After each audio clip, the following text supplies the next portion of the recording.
Thank you very much. And please put your hands together for Mr. Todd Vittum, who is also the Executive Director of the Burt Reynolds Institute, joining us here today. Thank you for joining us. So, Burt Leon Reynolds, born in Lansing, Michigan, winner of 2 Golden Globes, Oscar nominee, multiple awards, star of Hollywood Walk of Fame. I mean, it should be prefaced by Lord or Sir at this point, right? You can call me Lord. Okay, Lord Reynolds. So, your life is just such an incredible roller coaster. You know, triumphs, tribulations, so much stuff has happened. You started off your life, you're in the army, a police officer, and then you played for FSU. Tell us a little bit about your life, back then. Well, it's full of ups and downs, as you said, especially on the football field. But I love being raised in Florida, and I'm very proud of it. My father was the chief of police in the town I lived in. He threw me in jail. He did. And then every drunk he arrested, he threw on top of me. Got real crowded on Saturday nights. But, I think it helped me because I was a real wrangler. So your football career sort of finished up, you had a knee injury and a car accident as well, is that correct? Yeah, I had a terrible car accident, which they didn't have the jaws of life then, So they had to kind of get me out with screwdrivers and hammers and things. And it took them about 2 hours to get me out. And the car was about the size of that speaker there when I look back at it. And it was a great big Buick, which saved my life because of a big heavy car. And I remember the lieutenant, his name was Clark Bibler, and I said to him, Clark, don't tell my father. He said, I think you'll know. Yeah, that's kind of a giveaway. You're kind of like Superman at this point because you survived the car accident, you had a quadruple heart bypass. But let's talk a little bit about, moving from Florida to New York, where you really started to become an actor. You started off in theater. Tell us a little bit about your life at that period, when what made you decide to go to New York? Well, I think if you're going to be an actor, you've got to go to New York first. They're not impressed when you come to Hollywood and say you're from Rivera or Riviera. Yeah. I don't know how old I was when I found out it was Riviera, because I called it Rivera for most of my life. My father was chief of police there, and I went to New York to try to be an actor. I thought if I can be on the stage in New York on Broadway, then I can cut it in New York and LA. And Joanne Woodward helped me more than anybody. And I was in Seven Stock with her, and I think she really likes me. I think she's trying to make it kind of and she said, my boyfriend is coming up this weekend. And I thought, well, I'll just blow him out of the tub, And then her boyfriend came up, and he was prettier than she was. I didn't know which one I liked better.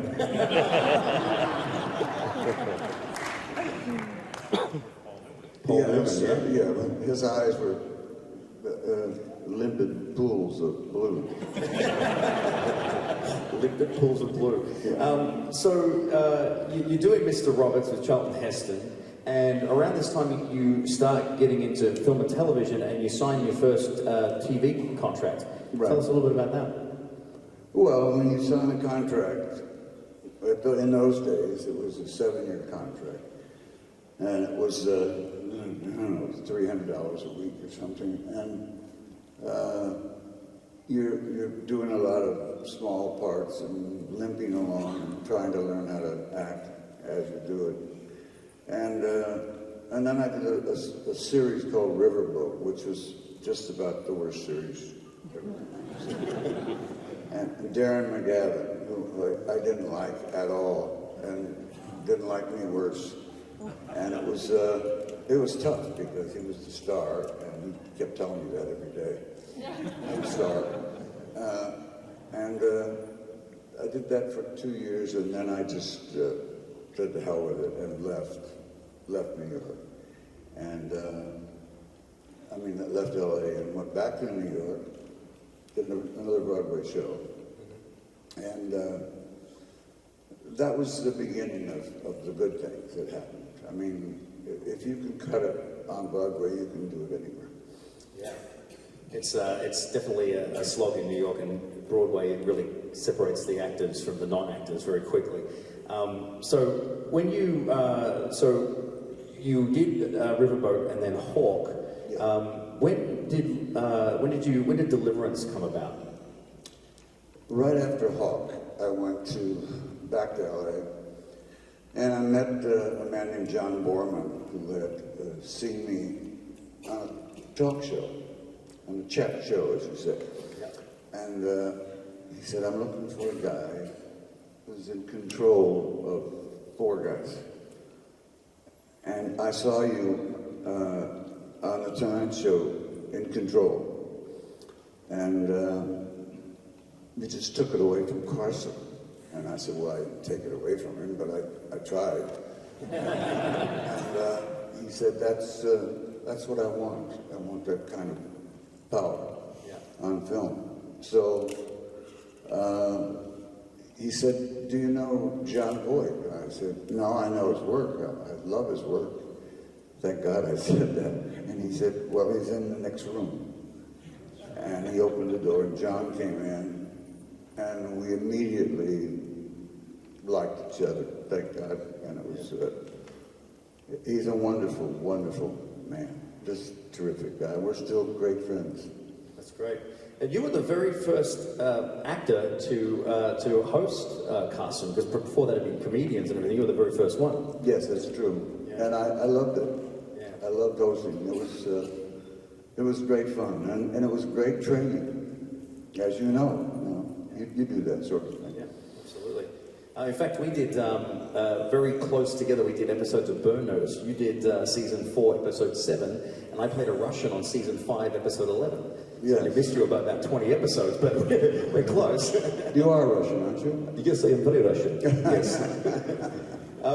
So you did Deliverance, and then Seamus, 1973. You worked with Woody Allen, and The Longest Yard, Dixie, Dancing Kings, and The Gator. And then Hal Needham gives you a call. Right. Well, Hal Needham was actually my roommate. He was getting divorced and didn't have a place to stay. So now, for you people that don't know, Hal Needham was the greatest stuntman, in my opinion, that ever lived, and phenomenal friend. And he came to live with me. And one day he said, I wrote the script, Rumi, and I think we can do it together. And I read it. It was the worst script I've ever read in my life. And I didn't know what to say to him. And I said, well, what the hell? Hal, this is the worst script I've ever read. And he said, I know, but will you do it? And I said, yeah, I will, if we can change some things. And so I said, if I can get Gleason and Sally Field. And he said, Sally Field? What do you want Sally Field for? She's the flying nun. You know? I mean, don't you want a sexy girl? I said, she is sexy. And he said, no, she's not. And I said, you don't understand. Talent is sexy. And she's loaded with talent. She just hasn't had the right part yet. Well, since that time, she's only won 2 Emmys. 2 Oscars. Yeah. You know, she's pretty good. Yeah, she's all right. So tell us about Smokey and the Bandit and that sort of thing. This is the big one. Well, Smokey and the Bandit was how that was the script that I thought was so bad. Yeah. I talked to Gleason, and Gleason said he would do it. after he had a couple toddies, you know. And that meant, you know, if you had 2 toddies with him, you couldn't walk.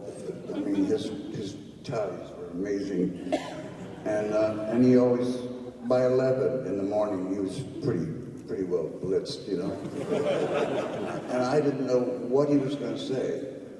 I had no idea. And he didn't know what he was going to say. But it was still wonderful. I mean, it was still the best there is. And then Jerry Reed, I loved him so much. You know, he could talk so fast. You know, he could thread a sewing machine. It was going, you know. Yeah. And he just was an amazing guy. So we had Jerry Reed and Gleason, and then I went to get Sally. And that was hard to talk her into doing that because she was trying to, you know, be thought of as a serious actress, and she didn't think Smokey and the Bandit was a serious picture. And I said, it may not be a serious picture, but it's going to make a lot of money. And she said, how do you know? And I said, I know it's going to make a fortune if we get you. And she went, oh, well, I guess I could probably make it work. And I said, you can make it work, and we can make it work. And with Gleason, we can kill him. She said, okay. And you did. We Well did done, all right. yeah. Well done. Thank you. So then there was a 2 and a 3, and then Semi-Tough, and The End, which you directed. Was that your first picture that you directed? Yes, it's the first film I did. And how was that experience? You're jumping on the side of the lens. I loved it. Yeah. I loved it. I mean, I couldn't have found a better profession for me at that time, and at any time. I mean, I'm a much better director than I am an actor. All right, so let's move on to Cannonball Run, my personal favorite. Love that film. So tell us how the whole picture came together.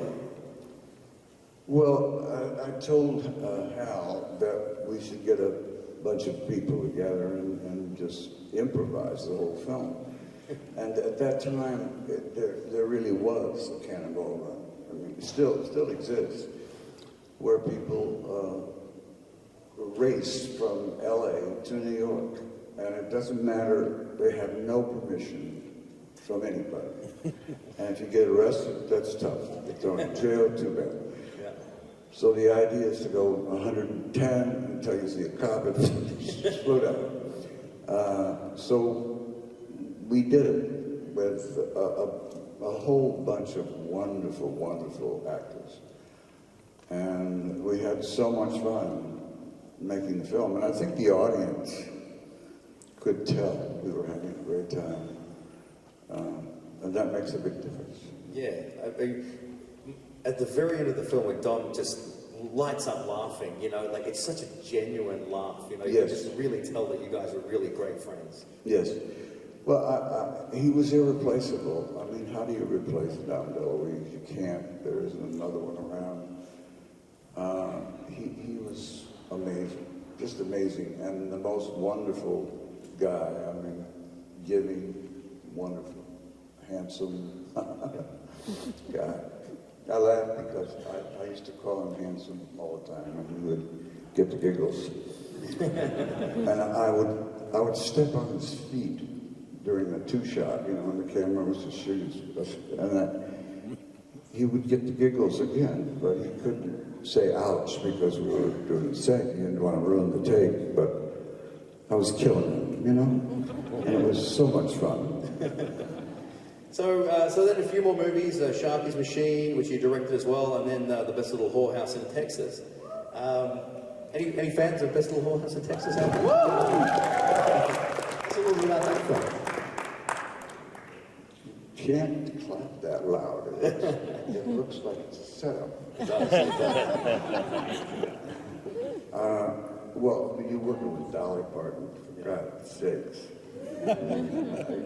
You'd have to be dead not to be excited about going to work. Yeah. And she was amazing. I mean, she is amazing. She is that nice. And she is built like that. Oh, real. yeah. It's frightening. It's really frightening. I mean, I would see some breasts coming through the doorway about an hour before she got there.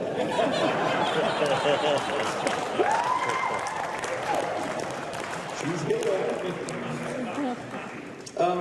So after that, you sort of went back into TV with B.R. Stryker and Evening Shade, which you won an Emmy for. So yes.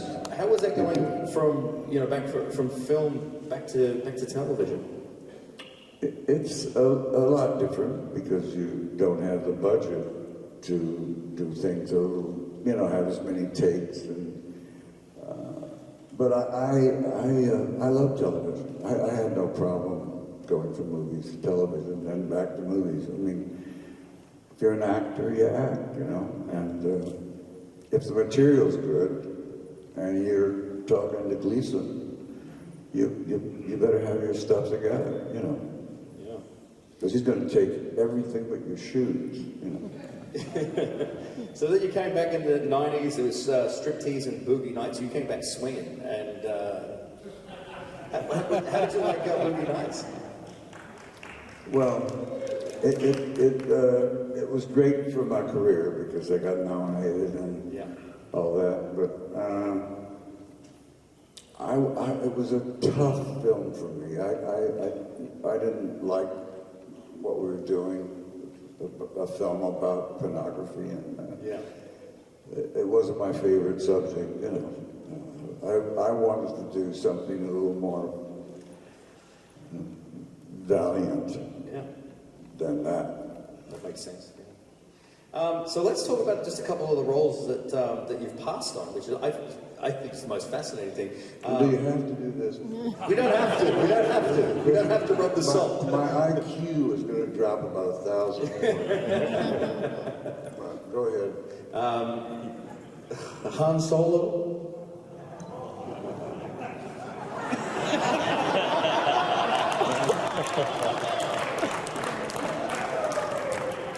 I didn't think it would work. John McCain in Die Hard.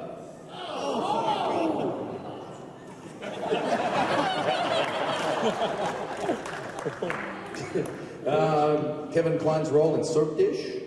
And Garrett Breedlove, played by Jack Nicholson in Terms of Endearment. Yeah, that was the one that hurt me the most. Yeah.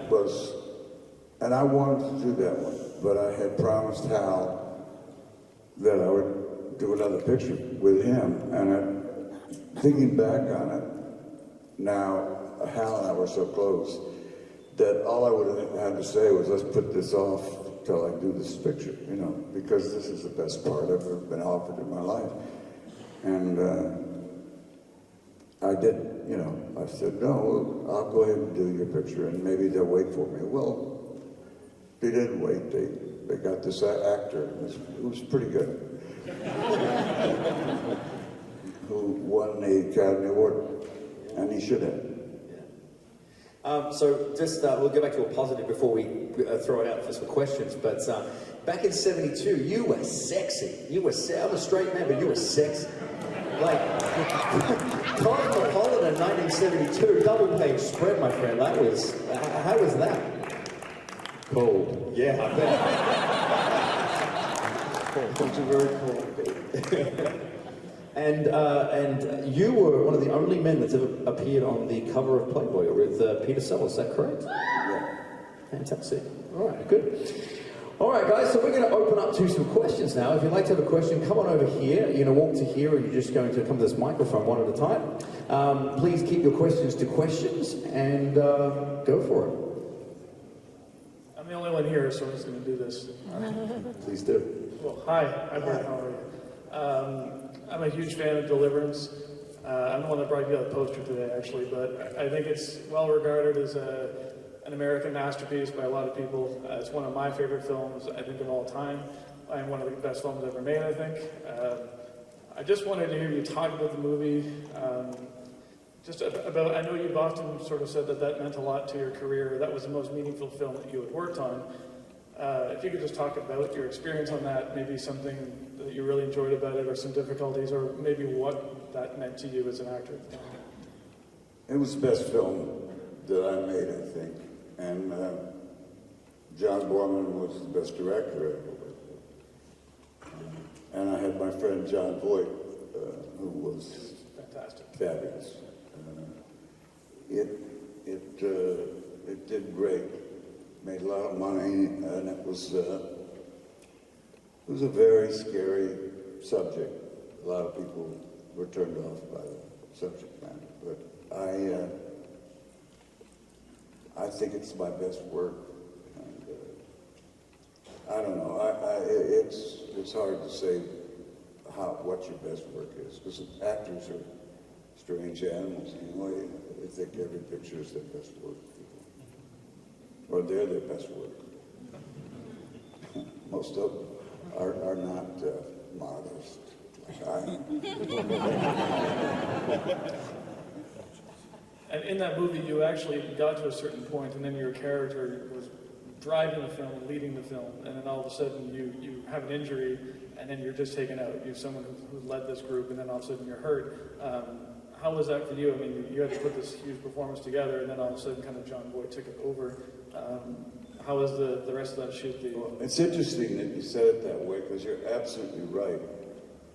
When I said to Borman that I would love to do the film, I'm very honored to do it, and he said, well, I've talked to Boyd, and he understands that the first half of the movie is yours, and you have to give it to him, John. But the last half of the movie, I'm going to give it to you, and he's going to give it to you.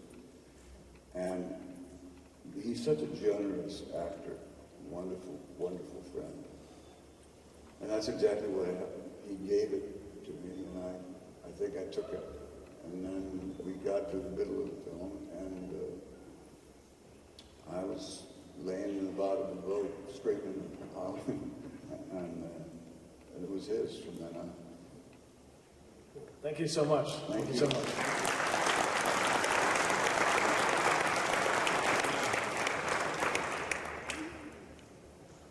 Yes. I saw you on Gunsmoke when you were younger. Did you enjoy playing half-breed, an Indian, with James Arness? That's the nicest cast there is on television. My father loved that show. We had to sit down every Saturday night and watch it. Well, it's a wonderful group of people. They're still around and still on. Well, James Arness has passed away. Well, James Arness will never pass away. Yeah, true, you're right. But that was a good show, though. It was a wonderful Well, I'll show. tell you, you were a good-looking person. I was just a teenager. I was a teenager. Did you enjoy playing half Indian and half white? Yeah. Is that your pickup line? Is that good? Yes, I did. That's nice. Thank you. Thank you.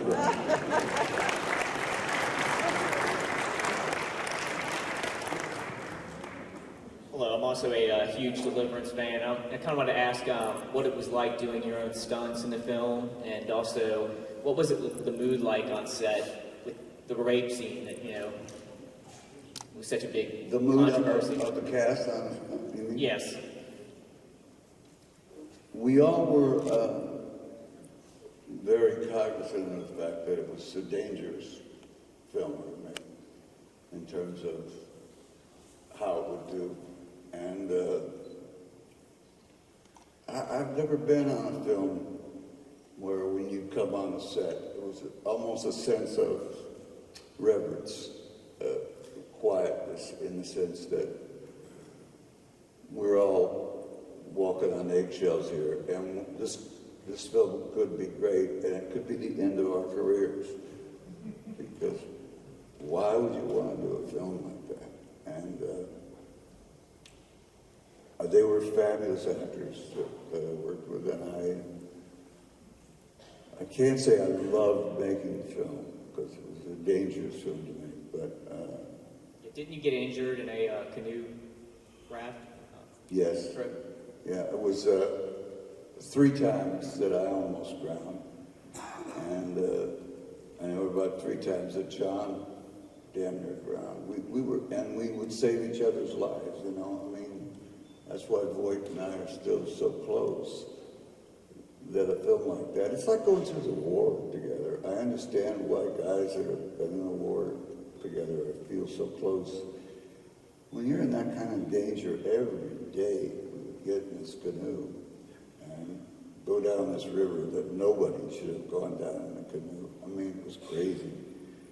And, you know, the feeling that I had for those guys, Ned Beatty and Ronnie Cox had never been in a movie.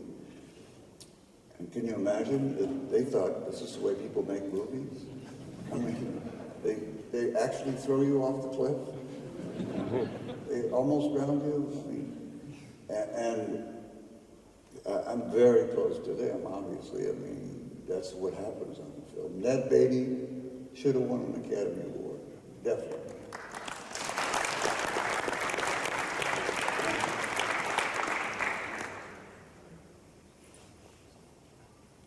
Hello. When you first came out, they also introduced the gentleman sitting next to you, Todd, from the Burt Reynolds Institute. I was wondering what was the genesis, the inspiration that led you to decide to open your own school? Well, you know, I was very, very lucky. And if you wanted to study with somebody, you usually go to New York. At least you should go to New York. And then when you go to California, you're a New York actor, which has got a lot more prestige to it. But I have been through the mill. I've done it all. You know, I've been in television. I've been in movies. I've done stunts. I've done everything. So I thought I was qualified to teach young people where the minefields were. Then you got to step on it, you know. I wanted them to step on a few minefields like I did, because it makes you better. You can't, acting is such a fragile thing anyway. I mean, you're taking the id of somebody, the whole persona of a person, and making it live. And if you're good at it, you can touch people. I mean, you can touch people to the point where they're crying while they're watching this film. And how can you cry at a movie and then when you meet the actors not feel a little strange? And today, I noticed when I was signing things for people, that some of them were frightened to push the paper in front of me, and yet they were very warm. And I didn't know you want to get up and hug them and say, it's all right. I appreciate the fact that you're a little frightened. I was too when I went to Hollywood and met some actors that I met. It's a scary thing. But when you're looking at yourself on a movie screen, it's as big as this wall, and your nose is the size of a building. You know, it's scary to make that work. And when it doesn't work, boy, do you stink up the place. But it was great for me. It was a great training camp.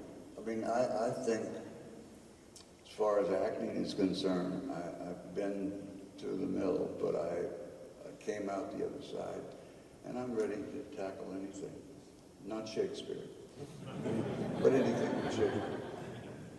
Thank you. Yes.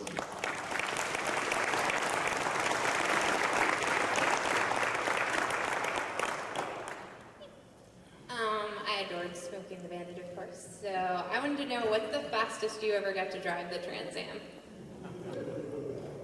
As fast as it would go, darling.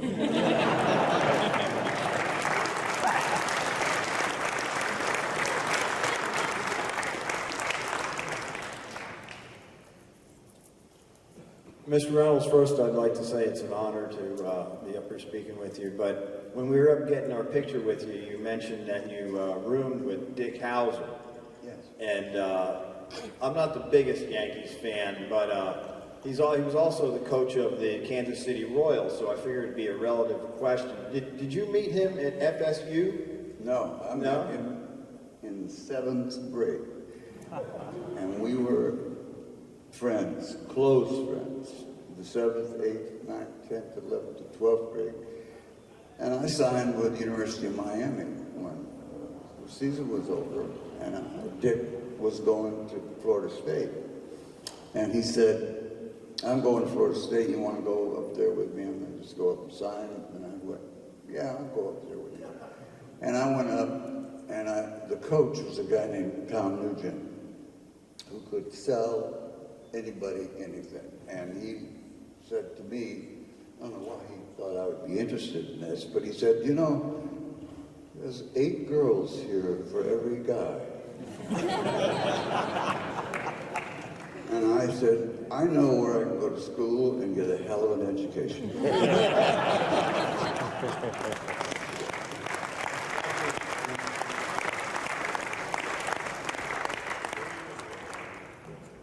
30 years ago, they won the World Series. Is that correct? Oh, there you go. Yeah, 30 years ago. First, again, I want to repeat, Burt, I went to Florida State, got all my degrees from Florida State. I've lived in South Florida since 1973. So again, thank you again for all the support they've given Florida, the Seminoles, the West Palm Beach community. Really, really incredible.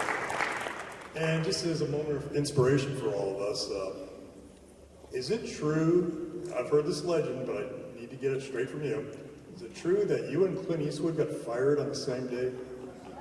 That's true.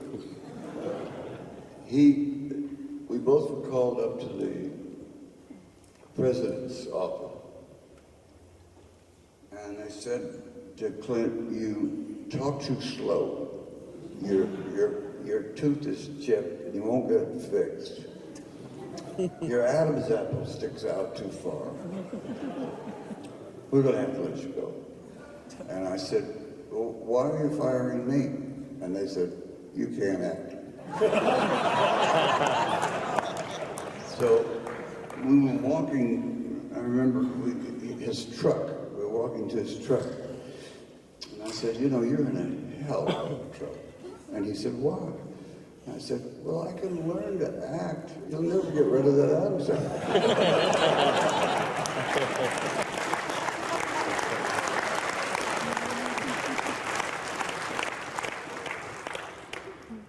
Hey Burt, Boogie Nights is my favorite film of all time. I watched it when I was in 8th grade. I recorded it off of Cinemax while my dad was sleeping, and left it on a VHS inconspicuously titled Party of 5, which he must have thought I loved that show, which that's awesome. But my question is, what was it like playing a patriarchal figure to Mark Wahlberg, and what was it like working with Paul Thomas Anderson at that time before he really started to explode? Well, Mark is a terrific young man. I like him a lot. It was his first big break. And he did a fantastic job. It was nice that he was also leaned on me a lot in terms of advice and how he should approach certain things. And I said, I'll tell you, you don't have to take my advice, but I'll give it to you anyway. And I did, and we're still very close friends. That's awesome. And Paul Thomas Anderson, I mean, how was it working with him? I know you said it was a hard shoot. I know you said it was a hard film for you to do, but I mean, like, did you know it would be as big as it was? Did you know it would get all the critical acclaim that it ended up getting? I had no idea that the picture was going to get the critical acclaim that it got, and I had no idea that I was going to get nominated for the Academy Award or get any executive acclaim. Awesome. Thank you so much.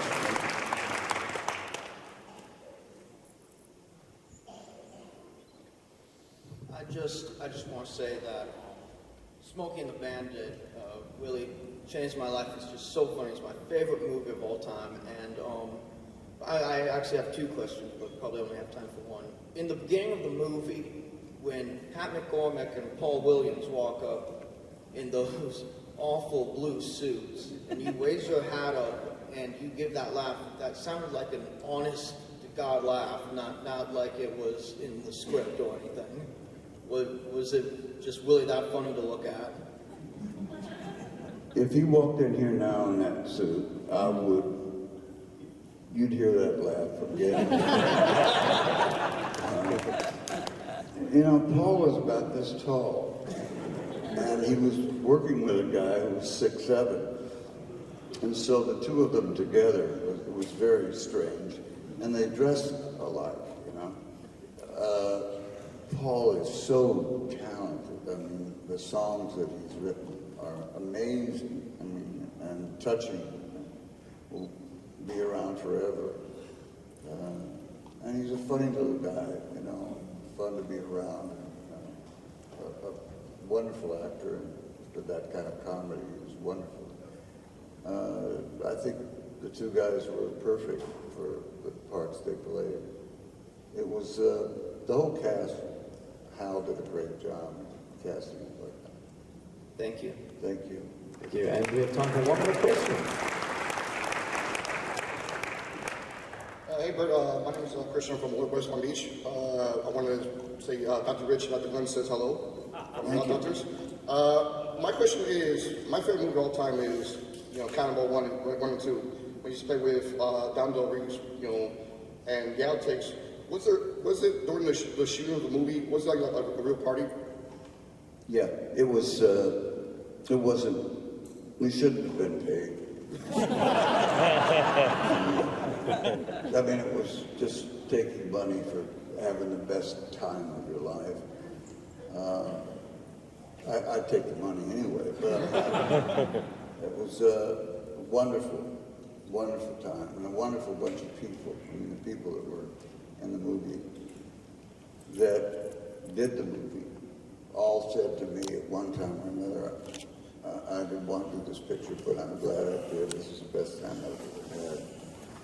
And I felt that way too. I thought if we can make the audience know that we're having this good time, they're going to love this picture. And how was also D. Martin and Samuel Jr.? Were they both like fishes? Well, you were a little bit like that. And you look about after 10, really. You have to learn to understand what you're saying, Because I'd say, good morning, Dean. He'd say, good morning. Ooh, yeah. Thank you very much. Thank you. Good. Thanks for your questions, everybody. So Burt, do you have anything coming up, or you want to tell us about the foundation? Anything you'd like to talk about before we wrap up? Well, we have an acting foundation down where I live, and it's doing really well. There's a bunch of people, like these people, who may or may not have any thoughts of being an actor, but came and studied, and every one of them that have studied there, including my friend here, have gone on to do films and do great, and go down all the films in Miami that are shot in Miami. Everybody in my class has worked on those two shows. I'm proud of our classes, and I'm proud of the kids that come in. I call them kids, but we've got a 85-year-old woman who just knocks it out of the park. I mean, she's great, and I'm just really proud of the classes. Fantastic. Well, thank you for joining us at Spooky Empire. It's such a treat to have you here. It really is an honor. And if you want to get a photo with Burt, his last photo opportunity is going to be at 4:45 in this celebration room. So if you'd like to get a photo with Burt, please come on by. Ladies and gentlemen, Mr. Burt Reynolds.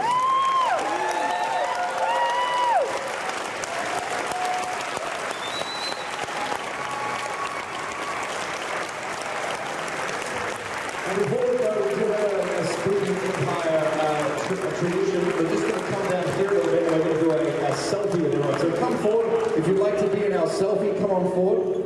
We're going to be in this